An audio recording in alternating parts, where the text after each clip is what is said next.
Hi, everybody. So we've kind of changed the title of this talk today many times, but I will talk to you about what it means to be an apartheid-free congregation. But I'd like to begin with a just brief moment of attunement, okay?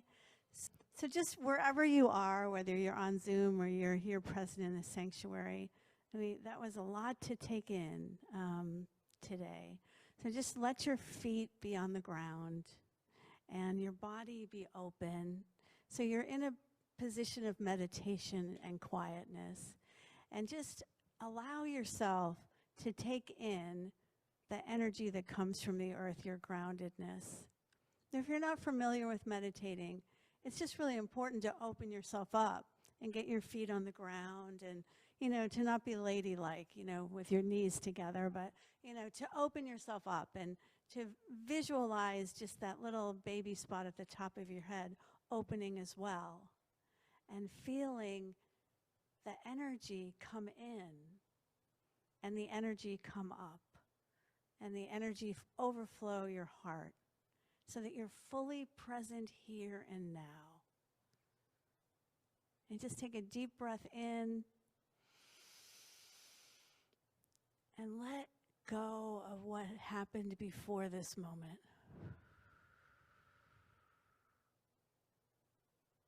And be here with your whole self, body, mind, spirit.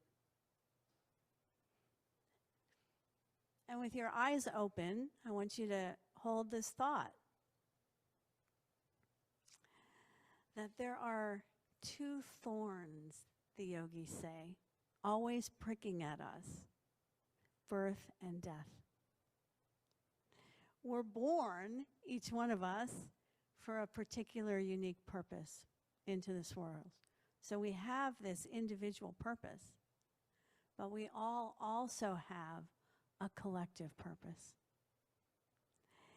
And our soul, you know, that which Larry was alluding to before, that's beyond the physical, that's more than what's between our hats and our boots, that is this expanding connection that we have that can never be destroyed. That part of us, our soul, our spirit, grows as we embody the values and perform the actions consistent with our individual purpose. It's really simple. You know, everything we do in this life either is growing us on a soul level or not. And we also have this collective human purpose. And it's not always progressive.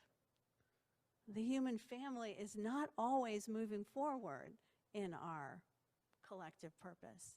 Sometimes we take a step back because we degenerate, because the collective souls are not in attunement with a higher purpose. And it's apparent that that's what's happening right now. You know, at times it feels like we're back in the Middle Ages. At times it feels like there's like this horrible, negative, devolved energy that is in charge. But perhaps there's a far greater thing going on than we can see with our human eyes.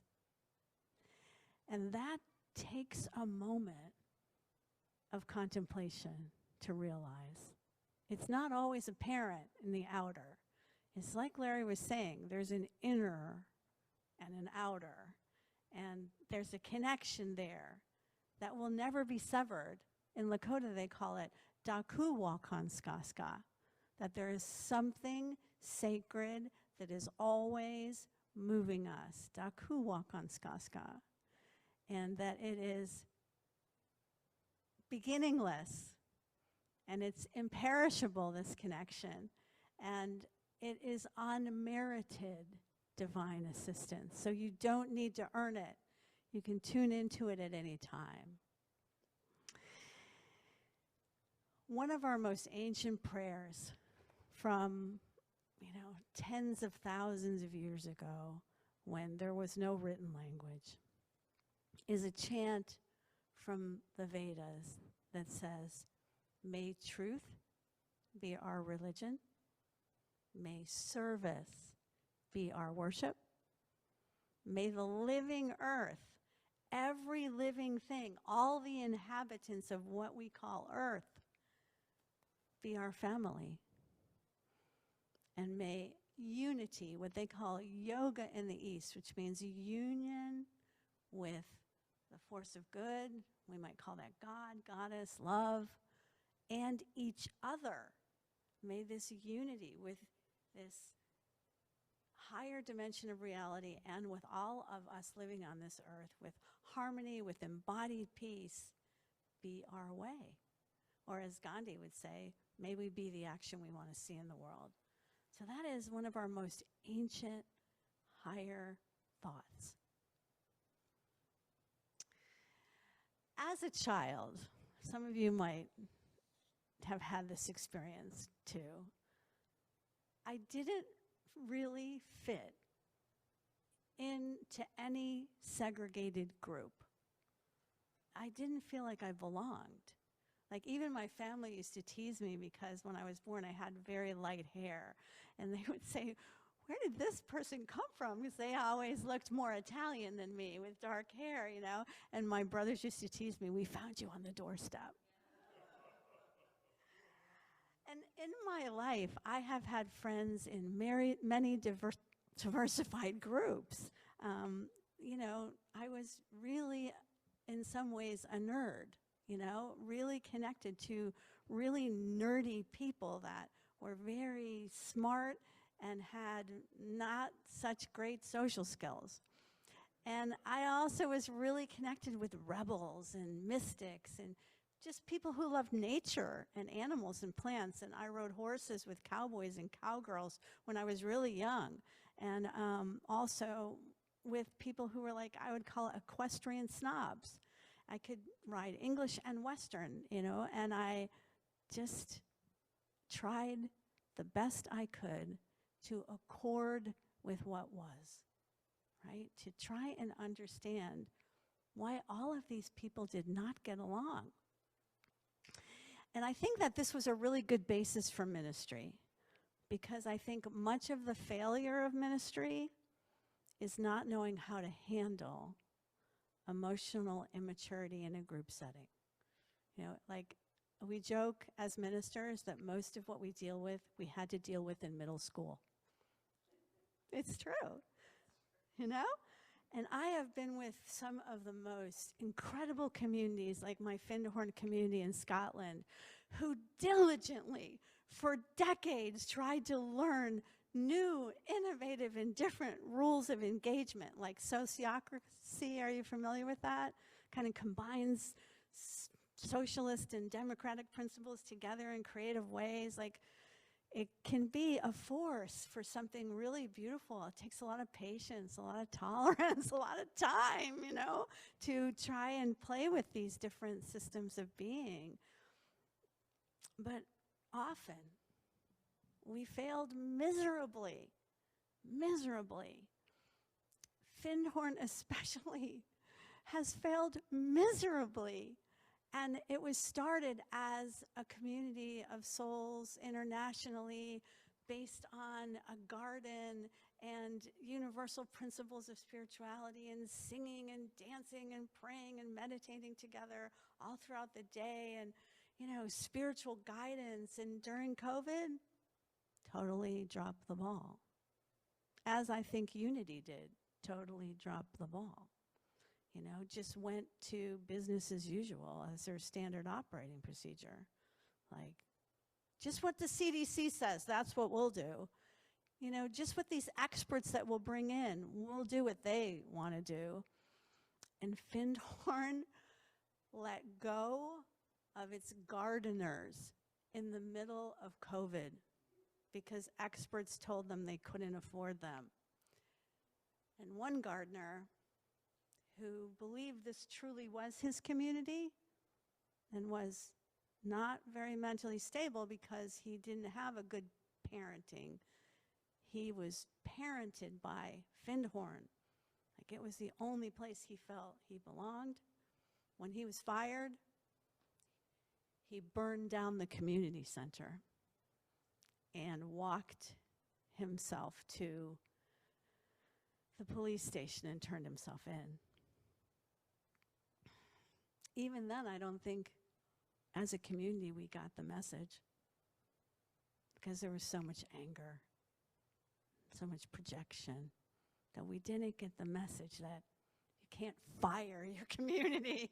That's like impossible. You know, if you want to survive as a spiritual community, you work together and you find solutions. You don't bring people in and tell you what to do, because you've been working for over 50 years on how to come to decisions collectively, right? How to be a democracy, how to be a sociocracy.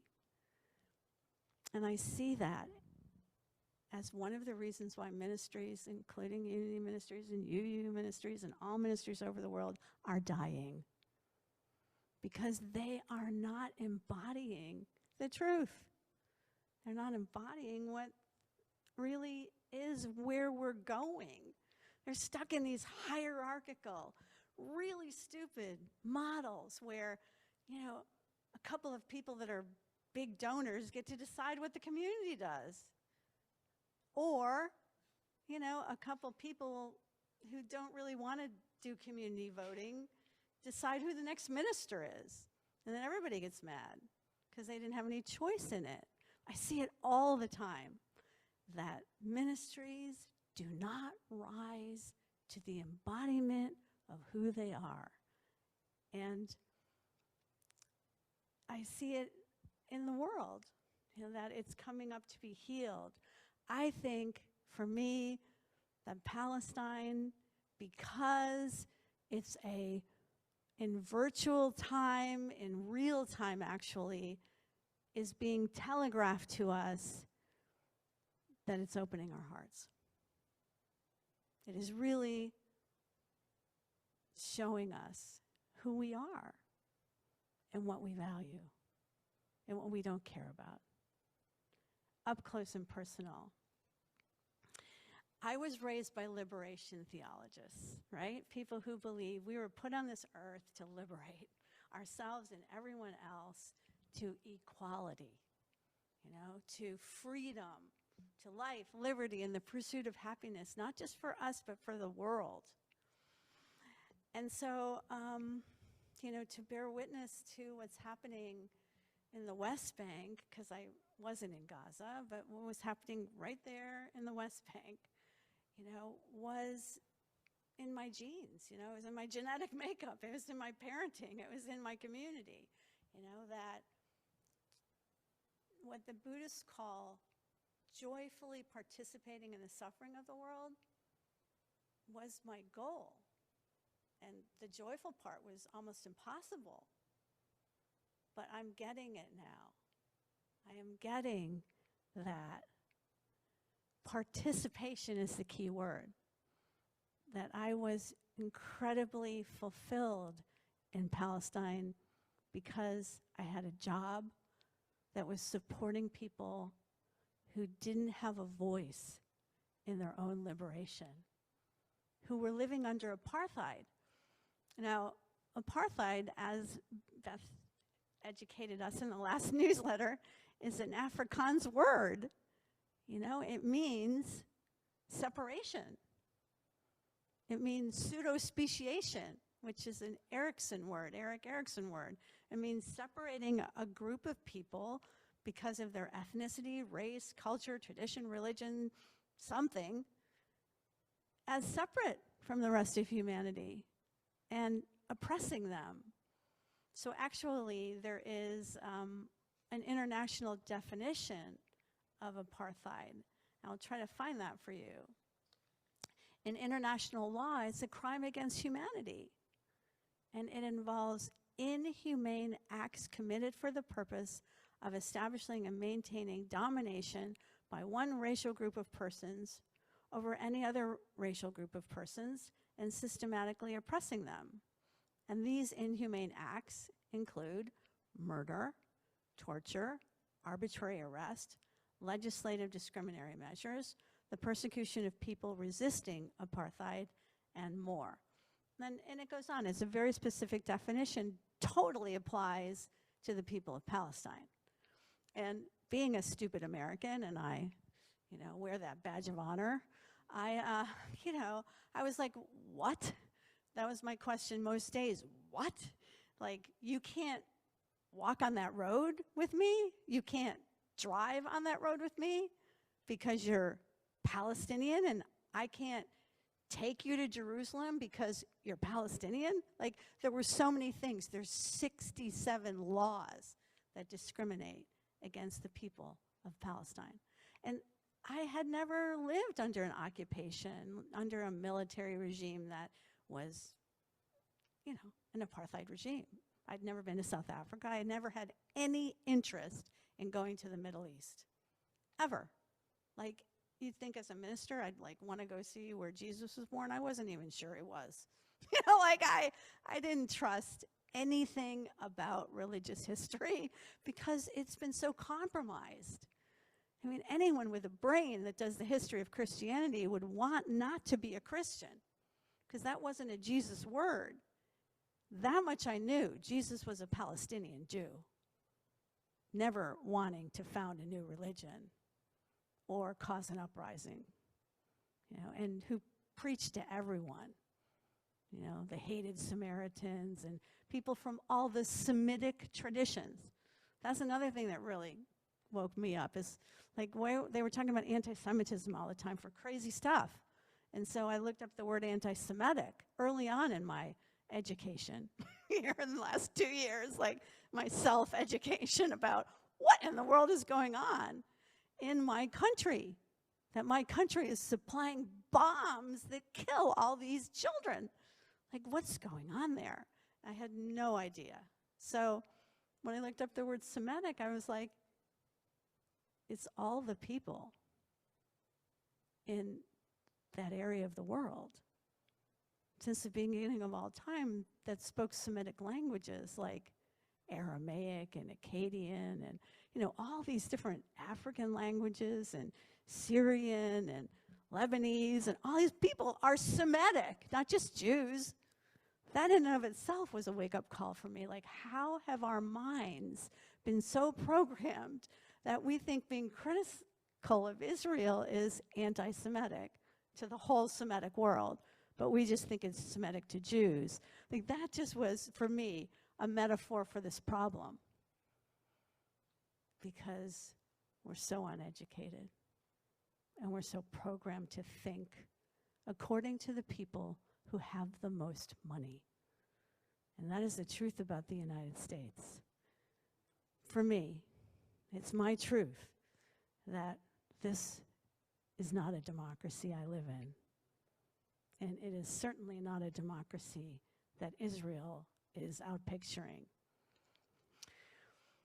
And it certainly isn't also, on the more individual level, democracies I see in ministries either, at all.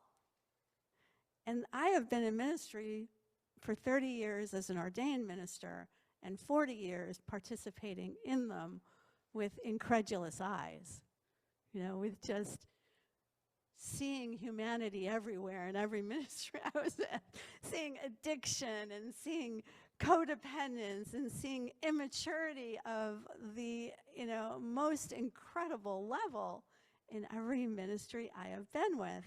And that says a lot about me, right? Because everything's a mirror, So it's all us. It's all us. Many of you will agree with me that Columbus did not discover America.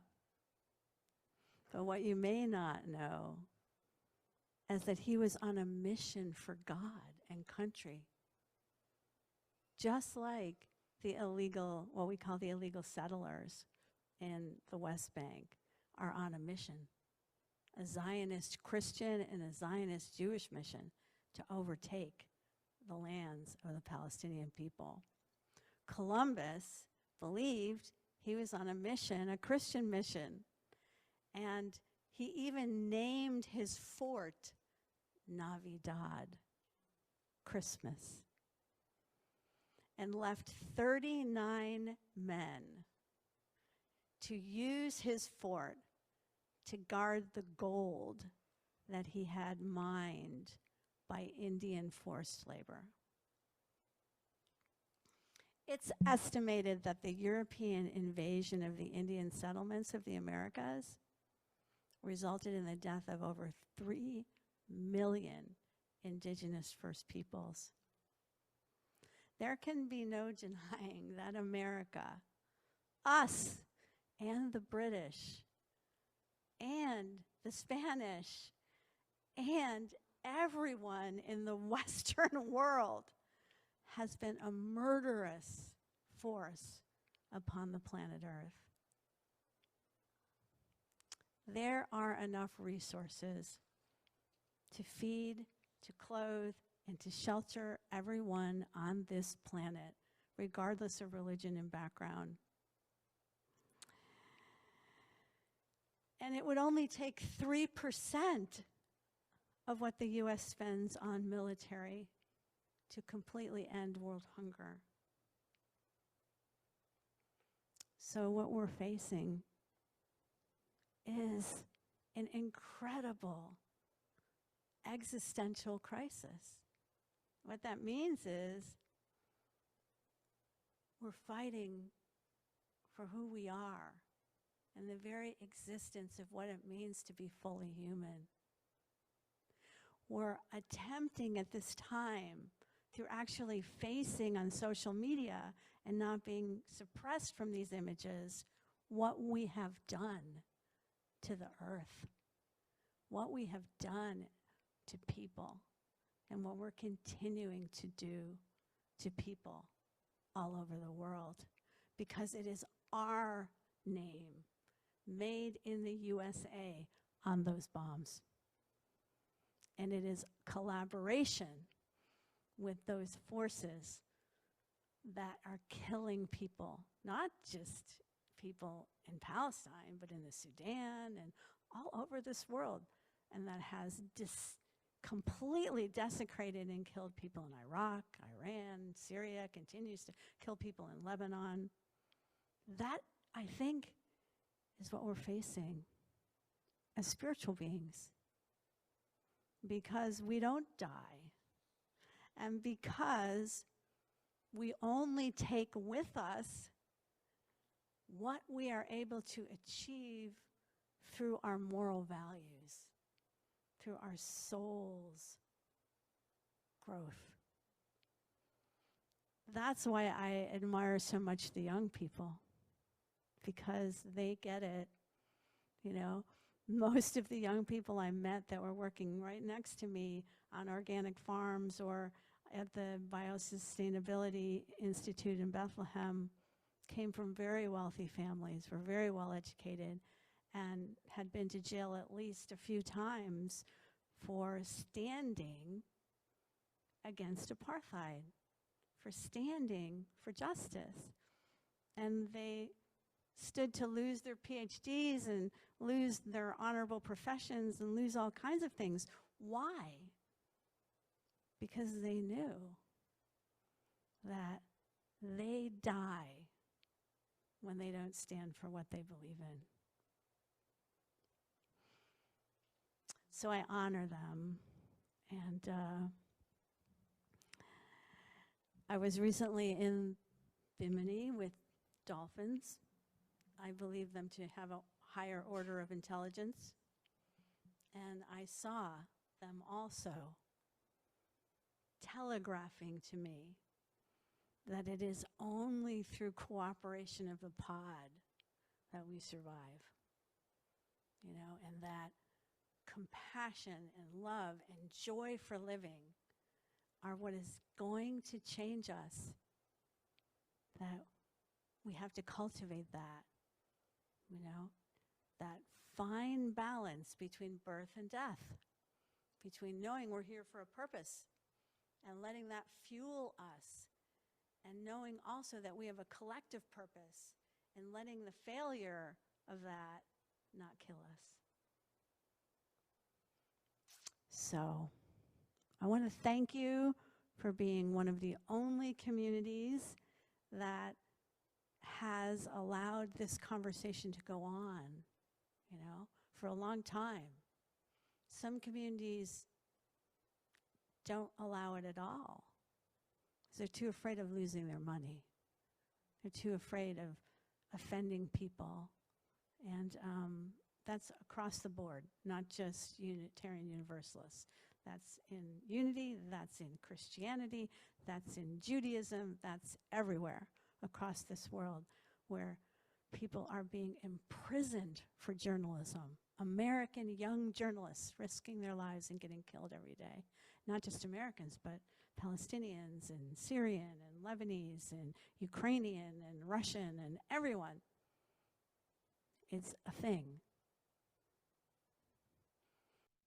The UU Association has asked for us, there was a resolution at this Congress this summer that we do this, that we come together and we talk about what's happening in Palestine and Israel, and that we, as congregations, affirm this apartheid-free pledge and become apartheid-free communities, and also collaborate with other organizations that are working towards this cause. So here's the pledge, and then you can talk about it as a community and see if this is something that you want to agree to. We affirm our commitment to freedom, justice, and equality for the people of Palestine and all people. We oppose all forms of racism, bigotry, discrimination, and oppression. We declare ourselves an apartheid-free community, and to that end, we pledge to join others in working to end all support to Israel's apartheid regime, settler colonialism, and military occupation. So I will be leaving again to go back to Palestine, and the next time I talk to you, I will be talking to you from Jerusalem after doing a solidarity trip with ministers, rabbis, imams, people from many different traditions, where we hope that we get to visit different villages and see what's really going on. So I'll have a lot to share with you about Sufism, Islam, unity and UU, and what that means, you know, like what we have in common. Basically, I want to share, because we really, American Sufism started around the same time that UU and Unity started. I don't know if you know that. It is a very different sect of Sufism than anywhere else in the world. And having traveled to Turkey and now to Palestine and meeting lots of people connected with Islam, I can talk to that. So again, I want to thank you for being the incredible, expansive, welcoming, inclusive congregation that you are. And I love you very much.